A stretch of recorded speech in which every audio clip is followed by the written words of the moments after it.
Welcome to Dr. Kale's Guide to Lower Blackrock Spire Farming.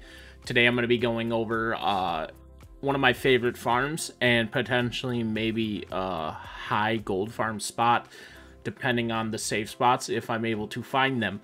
This is also my first video from TBC Classic Beta, and I want to just take a moment and shout out to my boy Scotty J. He has given me the key to Beta. It was kind of a group effort too. There was somebody else who won it. He wanted to make sure I got on Beta, so we're gonna go ahead and also thank that unnamed individual, which I'm still trying to find his name out 3 days later. But thank you guys. You guys are really made this happen, and I found out Blackrock Spire is a little more tricky than I originally thought, if you've watched my streams before. But let's get into it, because I did end up figuring out, for the most part, a pretty highly valuable run that I decided to take a video of. All right, this will be the start of the pull. I have the Spire shield on. I have details as the only add-on I got, thanks to Finja, F-I-N-G-A. You're the boss, man. I'm also going to shout you out. You helped me on the beta. He ended up getting me a Skullflame shield, Demon Forge breastplate. Ended up testing those out. Again, not surprised. They're really not that good. Spire shield still will be better than those, but the engineering shield will always take the trophy when farming.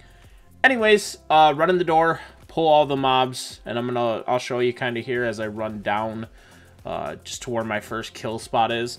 I keep these pulls within reach, right? This is not the most optimal farm gear. I have the full dungeon set, lower city mace. Other than that, just kind of odds and end pieces. To no one's surprise, with my UI, you can see I'm clicking my ass off in this video, but just it's more about the content, not the gameplay. So do as I say, not as I do. The one thing to keep in mind with Lower Blackrock Spire is when mobs get low, they're going to want to run away, and you need to keep that in mind, because on some of these pulls, if you pull to the improper spot, they're going to run and grab more mobs, and you'll see I'll end some of these pulls with almost no health and mana, meaning I don't have a lot of room for error. You can see I'm checking Demon Forge breastplate, and it only did 1k healing in that whole pull, so not too much, but I just kind of looked at my details, and you can see I was checking it out. Now here's the same exact pull, but this time I'm trying ledge. Ledge seems to always be the best strat. You back your ass up right to a ledge, like another step back and I'm gonna fall. Be very careful here. The mobs seem to stack better. I was getting a higher block chance. You can see I'm literally, my back heel of my paladin is off the ledge. This seems to be the best strat if possible. You're not gonna LOS some of the caster mobs, but they'll go pretty quick, and then after their they'll follow in and stack up. The second pull is the pull that has the most profitable part behind it. I was doing this on live stream and kind of discussing. I call this the Warlock Pull, by the way. This is where you're going to pull the Blackrock Warlocks, who they open a portal to. It's a red portal. You can see them there. They have a chance of summoning a Felguard Elite, and he's technically a boss, and he has a loot table that has demonic runes. It's got random blues. So you can see I'm targeting him here and nuking him down. He's my leech target. Now, if I were able to pull these warlocks and then find a safe spot, the idea here is to keep spawning Felguard Elites and keep killing them. Now, the Thrashblade sells for 4 gold. The blue gloves sell for 3 some gold. They also disenchant into large brilliance. And you can see here, it'll slow down, and I'll start looting. These mobs that I'm looting, they drop a lot of silver. Between 20 and 50 silver a mob. Now, the dogs you kill are just going to drop meat. but 20 to 50 silver a mob is pretty ridiculous, meaning your high gold per your gold per hour on the raw end of it is going to be very strong. I think cloth will always remain twice as value to sell on the auction house as it is to vendor it, but if that's not the case, then you can kind of decide. You might have to, maybe completing the Uber's key would keep you from ever looting this key, so that'll be something I'll probably knock out so I don't have to keep getting them dropping the Seal of Ascension. But there'll be a second video here that I'm gonna show of the exact same pull in a different spot that I decide to stop. This is the spot I prefer, but this next spot will be kind of over towards the ogres. So again, you can see here I am running. I'm just gonna kind of wait for me to get to this ledge as it's kind of sped up. But again, here's with the ledge. I back up right to this ledge. The mobs aren't able to surround me. They are still able to hit me on the side. You can see on the right and left side of me, they're pretty far up. And I choose not to move. I'm kind of rooted. I back up a little more. It doesn't really change much of a difference. But this is the other spot I end up choosing and deciding to kill. But I tried both areas. I just like the first one a little better. And I hope one thing you're noticing is on all these pulls, I am having to bubble, I'm having to holy light, I'm still using like some potions that I either loot or had. It's a little trickier than you would expect. It's not just easy breezy and you pull the mobs and they just die. When I'm lesser geared, I do have to do more work to get the mobs. And I know this kind of cut to our third pull here, but I dropped down on the ledge. So I dropped all the way down to where the Arcanite Reaper guy would be at. Pulled all the mobs into the first corner, and this is a kill phase part of this. I don't have the short clip of me gathering them up. I went and looked through my videos. I just don't have it.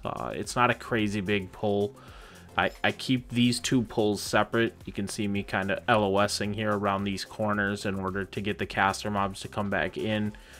Again, getting pretty low in health. I'm in a bubble. I'll top off here. I think maybe I choose to do damage rather than spend the mana healing. So pretty cut and dry pull, and I'll do this in two different pulls. The next pull here is where Roba the Archmage is. And here I have the Arcanite Reaper guy, the rare slash the elite that drops the Arcanite Reaper plan. He's the boss. So I pull right below the ramp where you go up to kill the spiders. When I get more geared, I'll end up doing these two pulls in one pull, but in the meantime, this is what I do.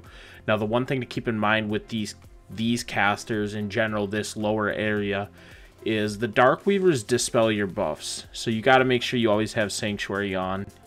They'll rip off your buffs occasionally. You might lose all your buffs, you might lose one or two of them.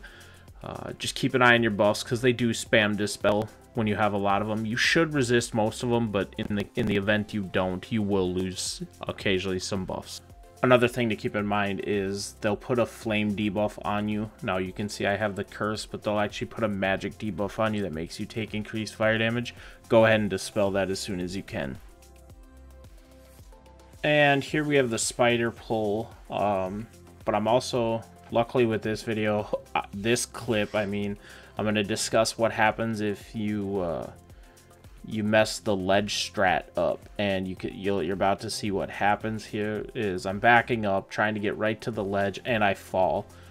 On that fall, if you're, I'd say, under 60% health, you're probably gonna die. Now, unfortunately, I didn't even clear these mobs, so at this point in the pull, I know land hands is gonna have to be used here because I won't have bubble to heal up. I'll just need another health bar. I used a health bar way too quick. So here I went with a ledge strat, way less risky and a little easier to use, I guess. And if I were to fall, I probably wouldn't take any fall damage from here. So land hands will be coming off, and then I'll be killing the rest of the spiders here. Now, when the big spiders die, they go ahead and spawn 4 more per big spider. I think it's 4 to 6, somewhere in there. And then you can see I kind of drop down. Spiders are good. They drop netherweb, or not netherweb, iron web spider silk, and that still has a pretty high value, and most of the time will. Your bags will fill up with a lot of whites here when killing spiders, but these I still find to be very profitable, at least on almost every time I play a TBC server, because of how many people are going to be trying to finish tailoring. And on beta, I think bosses were dropping twice as many blues, and I think they should only drop 1 or 2, but we'll see. If they drop 4, that'll be a little ridiculous. Heading into our final pull of LBRS, and I'll kind of at the end, I'll even show you the pulls that right now on beta, I don't even think, even if I had enough gear, wouldn't be possible. This is the Ziggurat pull. This is the guy that drops the Annihilator plans pattern. So I kind of run up the ramp here. I grab all these guys, keep going up, grab, pretty much you want to grab the rest of the mobs here. Get over to Ziggurat. Now, Ziggurat has one mechanic that you have to dodge no matter what. If you don't, you need to bubble it. So I stun him on cooldown. Right there, he casted it. It's a stun. I think it's called stun bomb. It's a 3 to 4 second stun, and in the event of you getting hit, you will die if you have all the mobs on you. So just watch his cast. Make sure you're dodging it. Run away like 2 or 3 yards.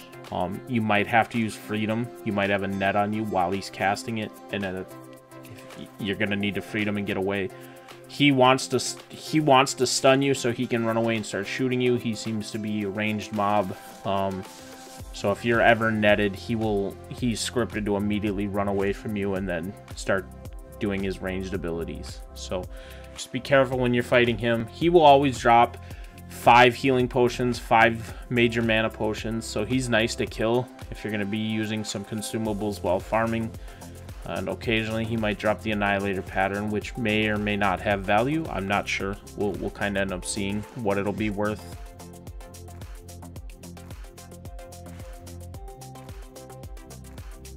Now, I'm used to, on private servers, I'm used to pulling ogres and being totally fine.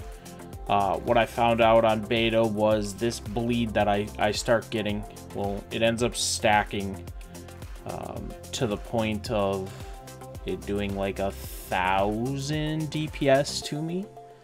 It caps at 20 stacks. Like, I'm blocking a lot of their attacks here, but you can see the blood coming out of my paladin. I just lose health. Like, even pop trinket, and it ends up not even, like, my health doesn't even go back up because the bleed. And I'm gonna actually post a shot of recount or the combat log and kind of go over how much damage it's doing to me, because honestly at this point that pull is not possible solo.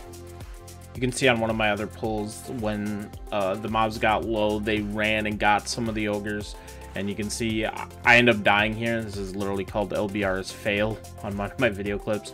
I pull the ogres, they put the bleeds on me, and I end up dying because I just don't have enough left in the gas tank to finish the pull. And here will be the other pull. This is after Ziggurat. Even on private servers, this pull was always tricky because of these summoners. They teleport you around constantly, meaning your consecration is very low uptime. This ended up being, I thought, wasn't going to be too big of a problem. They ended up stunning me. They do like a kick debuff. You can see it there.